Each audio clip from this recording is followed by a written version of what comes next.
Imagine this. You're 17 years old on a beautiful Saturday morning, enjoying breakfast at the kitchen table. Rocket fire can be heard from above. Just the usual, you tell yourself. You've survived 4 wars. The Iron Dome will intercept the rockets as usual, and you'll go on with your day. An incomprehensible reality and a level of unusual comfort for most. The impending danger is easily dismissible. On the border of Israel and Palestine, the government has ensured your safety. Or have they? Something is eerily different this time. The frequency of rocket fire picks up rapidly. From down the street, your focus shifts from the TV to the sound of glass shattering, gunshots, a shrill scream, and a desperate cry for help.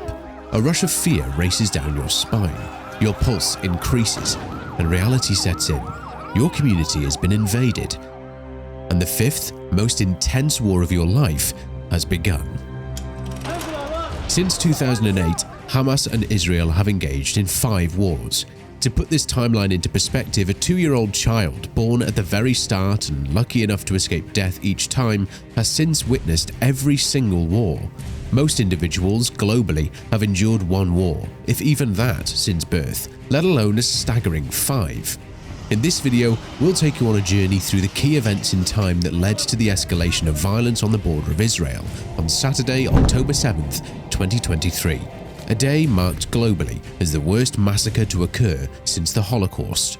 As Western democracies and Eastern autocracies battle for control of the region and rise to the defenses of Israel and Hamas respectively, tensions on the world stage foreshadow what experts believe has enormous potential to thrust our existence into the nuclear reality of World War III. But how close actually are we to this reality? Unfortunately, we're much closer than you think. The Israel-Palestine conflict is believed to have spanned centuries of time due to ancient religious tensions. However, it revolves primarily around 2 groups fighting for the same land, beginning in the early 1900s. Before the 20th century, the region, which we now refer to as Israel and Palestine, was ruled by the Ottoman Empire for quite some time. The empire consisted of a mix of religious groups, including Muslims, Christians, and Jews, who lived together relatively peacefully. However, 2 critical shifts were occurring among the empire. The first shift involved an increasing number of individuals identifying as Palestinians, seeing themselves as a distinct national group, not just as ethnic Arabs. At the same time, in Europe, an increasing number of Jews were participating in a movement called Zionism. This movement argued that Judaism wasn't just a religion, but a nationality deserving of its own safety after years of persecution. Many Jews believed the Middle East, their historical homeland, was the best place to establish a Jewish state. So, in the early 1900s, tens of thousands of European Jews moved to the region. After World War I, the Ottoman Empire collapsed and the British and French empires divided the Middle East. The British took control of a place called the British Mandate for Palestine. At first, they allowed Jewish people to move there. As more Jews came and settled in farming communities, tensions between Jews and Arabs rose, and both sides committed acts of violence. By the 1930s, the British began restricting Jewish immigration. In response, Jewish militias formed to fight against local Arabs and resist British rule. Then, the Holocaust happened, causing many more Jews to escape Europe and flee to British Palestine. This event garnered much international support for the idea of a Jewish state. In 1947, as fighting between Arabs and Jews in the area continued, the United Nations approved a plan to split British Palestine into 2 separate states, one for Jews called Israel and one for Arabs called Palestine. Jerusalem, a city with important religious sites for Jews, Muslims and Christians, was meant to become an international area for these diverse groups to gather. However, peace in the region was far from guaranteed.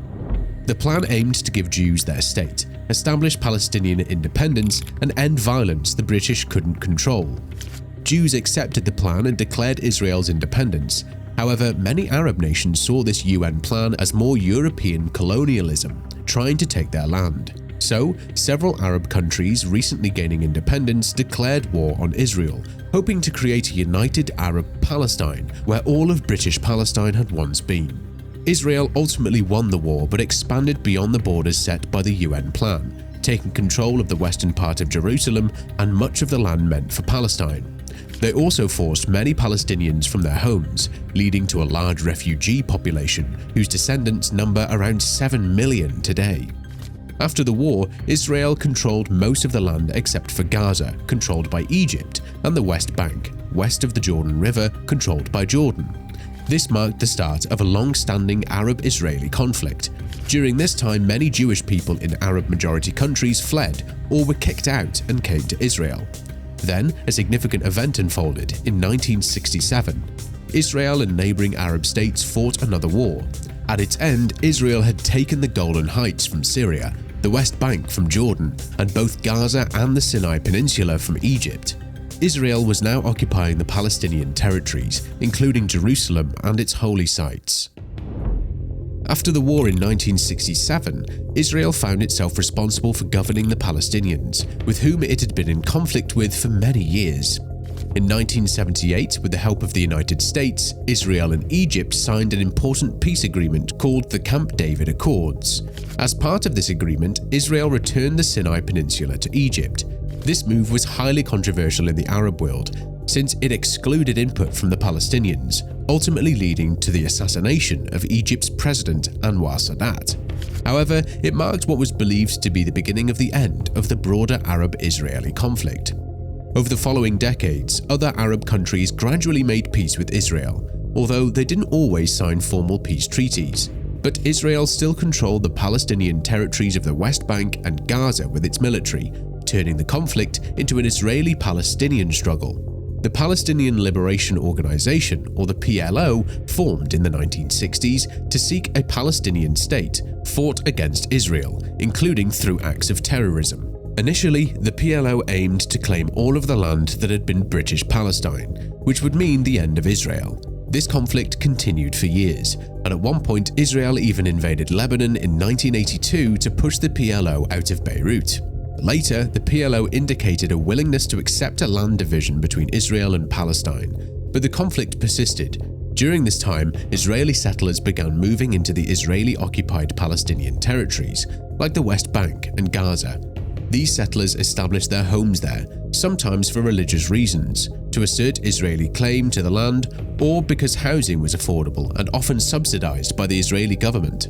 Some settlements grew to become cities, while others remained smaller communities deep within the West Bank. Soldiers were deployed to guard these settlers, and their presence forced Palestinians off their land and disrupted their communities.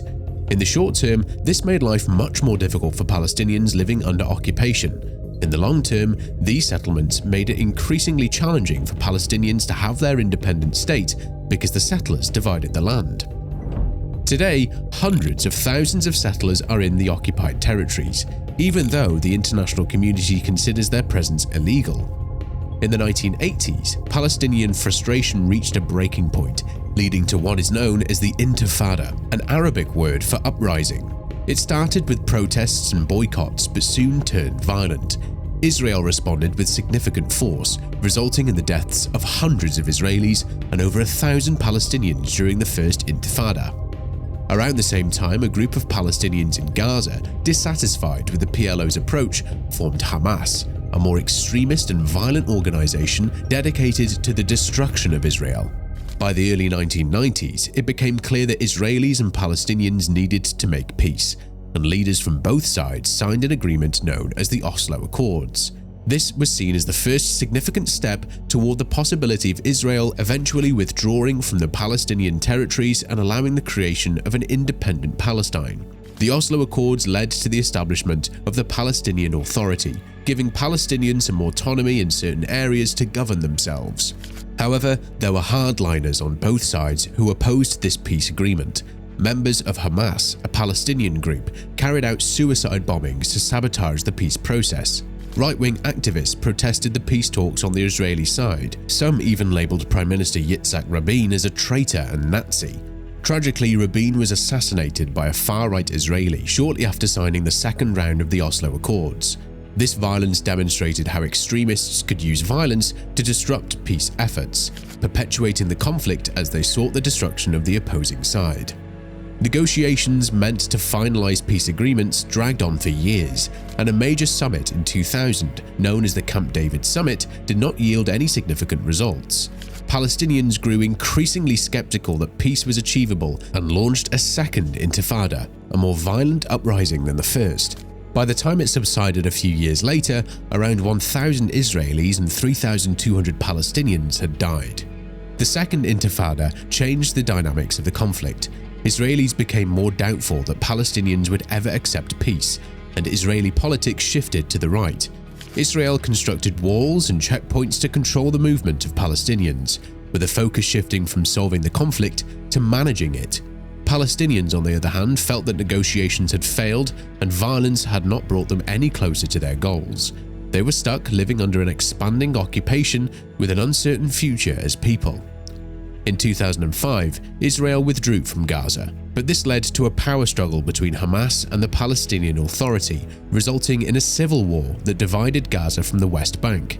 Israel imposed a strict blockade on Gaza, leading to high unemployment rates. Tensions between Israel and Hamas increased until late 2008, when Israel launched Operation Cast Lead, a military operation in Gaza. This resulted in thousands of civilian casualties and billions of dollars in damage. By February 2009, a ceasefire was agreed upon with the help of international mediators, but the occupation persisted and sporadic outbreaks of violence continued. In 2011, the Palestinian Authority tried to gain full UN membership as a sovereign state, but was unsuccessful. In Gaza, which Hamas controls, there were occasional rocket attacks on Israel, and Israel responded with air raids. In November 2012, Palestine's representation at the UN was upgraded to a non-member observer state, and its mission title was changed to the State of Palestine. In 2014, another war occurred between Israel and Gaza, resulting in more than 70 Israeli casualties and over 2,000 Palestinian casualties. In November 2022, with the election of Israel's 37th government, led by Benjamin Netanyahu, featuring far-right politicians, violence in the region escalated yet again. Multiple Israeli military actions occurred, including the January, June and July 2023 Jenin refugee camp incursions, as well as the 2023 Al-Aqsa Mosque clashes in Jerusalem, the May 2023 Operation Shield and Arrow Israel-Gaza clashes, and ultimately the more broad October 2023 Israel-Hamas war. Alongside these clashes, Palestinian political violence has escalated, leading to the highest death toll since 2005. Since 2006, conflict between the Palestinian side, Fatah, the traditional leading party, and Hamas, a militant Islamist organization that took control of the Gaza Strip, has persisted. Efforts to resolve this internal division have been ongoing. On the Israeli side, there has also been political instability since 2019, with 4 inconclusive legislative elections held within 2 years. The latest round of peace talks began in July 2013, but ceased among the 2014 war. Since 2006, Hamas and Israel have been involved in 5 wars, the most recent beginning in October 2023. Since the beginning of the October 2023 Israel-Hamas war, tensions in the region have reached a boiling point, with no signs of peace in sight. In fact, the conflict is spreading. Neighboring Arab countries, militant groups backed and supplied by Iran, and other extremist groups have threatened to widen the conflict if Israel does not withdraw from the Palestinian region. In addition, a staggering number of attacks have been launched by these groups on vessels in the region that support global supply chains, along with US military bases housing thousands of personnel. The most recent involving the death of 3 US service members and a determination of both the US military and Iran-backed militias of continuous retaliation. The US and Iran both claim they do not seek direct war with each other. However, the standing in the region at the moment is about as close as you can get to a direct conflict. And if that occurs, our world may very well be fighting a global war, potentially nuclear. Russia, China, and North Korea are an enormous axes of power that would likely align with Iran and its proxies in a direct conflict against the US. If and when that happens, humanity just may, once and for all, experience world peace, but not the kind we were hoping for. The situation among Israelis and Palestinians has been catastrophic and long-standing. Despite peace efforts, finding a lasting solution has proved futile. What do you think will happen next? Is any one side most at fault?